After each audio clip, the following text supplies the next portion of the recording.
Deal with your traumas and issues as soon as possible, because if you run from them, when they finally catch up to you, they will hurt you much worse.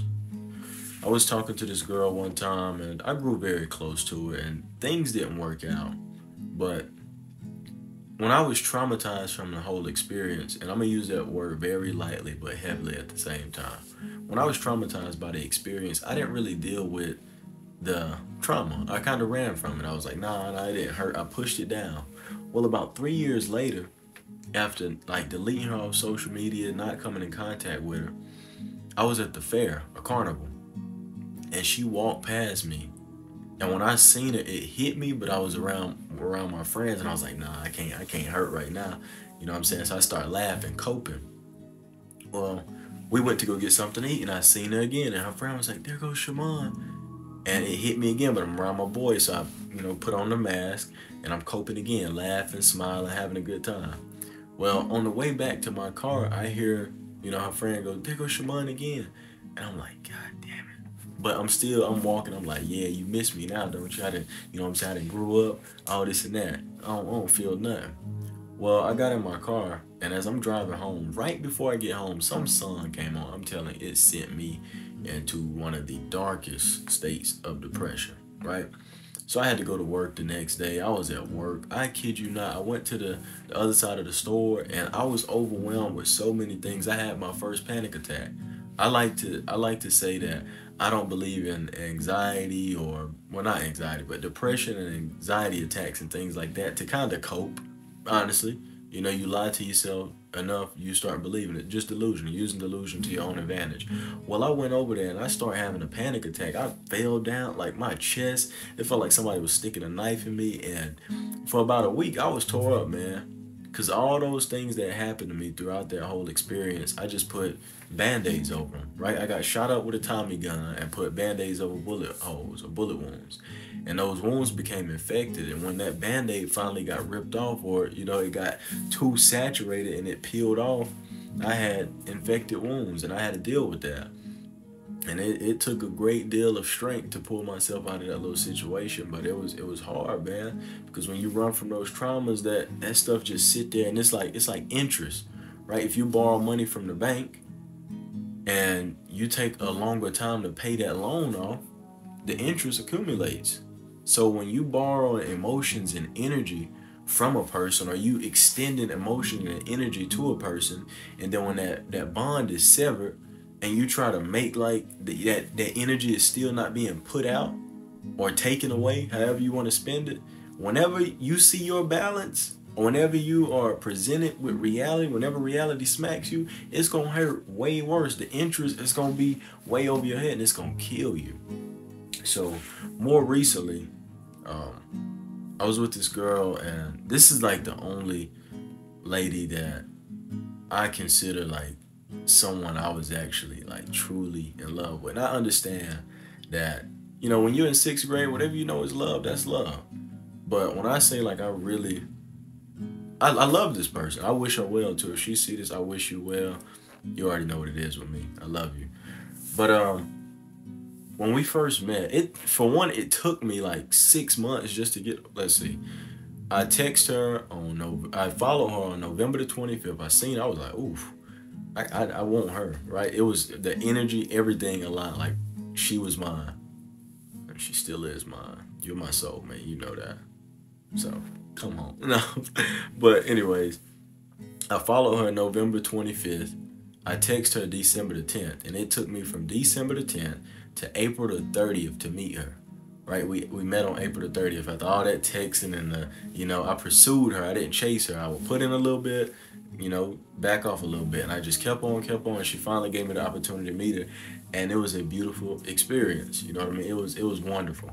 I remember I finally pulled up, and she was outside trying to start a fire, and the ground was kind of wet. We was gonna have a bonfire, but we didn't end up, getting the fire started. We went inside. We played some music. We talked a little bit.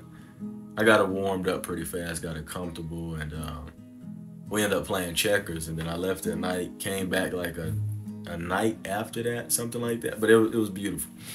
But anyways, like in one of the the first weeks of meeting her, we were sitting down, and she had the lights in the room and stuff.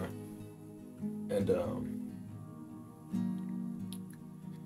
it was this song that played. Now, the significance of this song, the reason why I'm telling y'all about this particular thing is because this song triggers certain emotions, right? Well, whenever me and her separated, I couldn't listen to this song. When I would hear the first sound, I would just turn it off. Like, nope, can't do it. Nope, can't do it. Well, one time I was driving and the song came on. I was so like out of it, like highway hypnosis kind of. Like I'm just driving like autopilot, right? Thank you, my brother. Much love to you.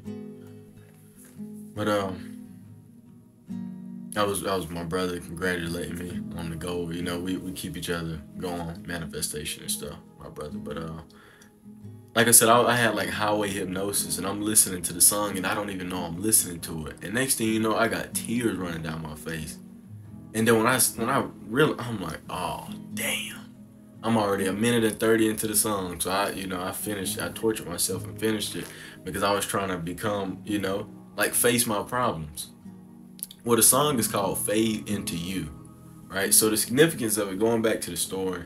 Within the first week we met, we became very close very fast. And that song played, it was in her playlist. It played, and I remember the lights were like this red, pink color. And she just looked up at me and smiled. Like a child. So,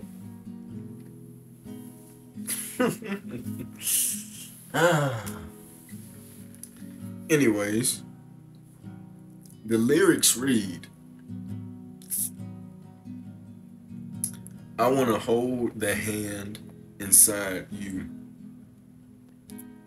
God. Oh. It says, I want to hold the hand inside you. I want to take the breath that's true. I look to you and I see nothing. I look to you to see the truth. Okay? And she sings it in a melodic way. You live your life, you go in shadows, you come apart, and you'll go black. Some kind of night into your darkness. Color your eyes with what's not there. Fade into you. Strange you never knew. Fade into you. I think it's strange you never knew. A stranger's light comes on slowly. A stranger's heart without a home. You put your hands into your head, and then smiles cover your heart. Fade into you, strange you never knew. It starts up. When I tell y'all, if y'all listen to that song, just listen to it. It's called Fade Into You by Mozzie Star, whatever. And man, when I tell you that thing,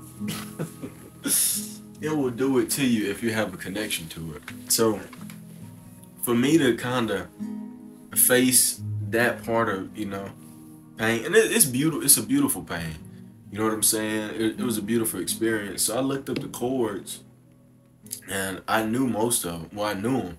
It's just a A major, E major, it's a B minor, and it repeats, and then it goes back to A, E, and then you can add a D to it or something, but it's just like a...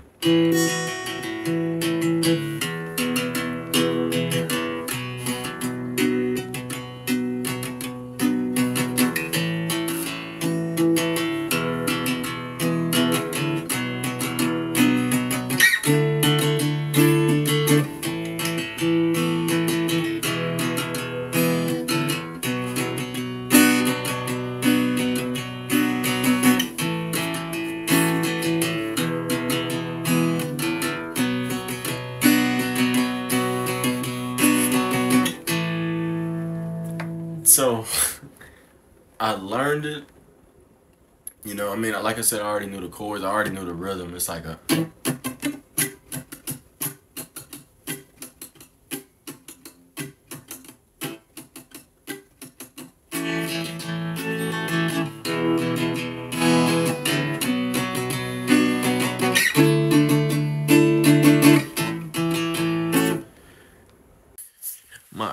apologies for that. I'm recording on my phone right now, as y'all probably don't know, but y'all will now. My camera is sent off being repaired, so my phone ran out of storage in the middle of the recording. But I'm gonna just sum this up very quickly because I don't want to waste anybody's time.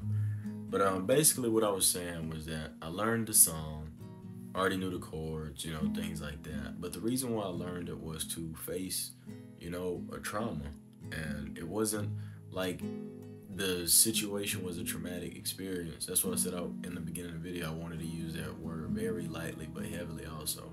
But anything that's not, you know, anything that disturbs you can be labeled as traumatic in a way.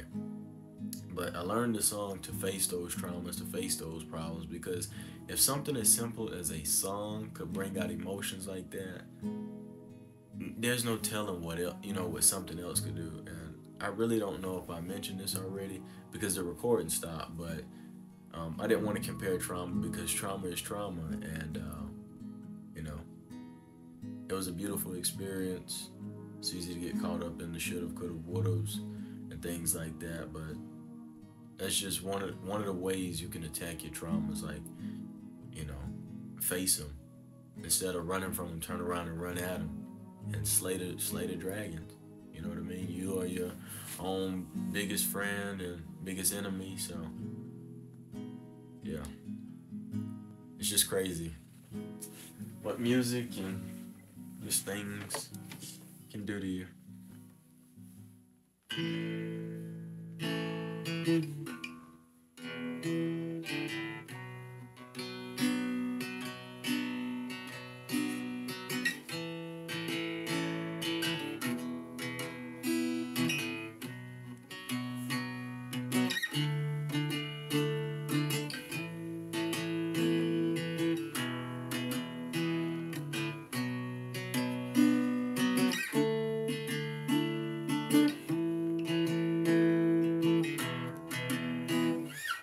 Yeah, man.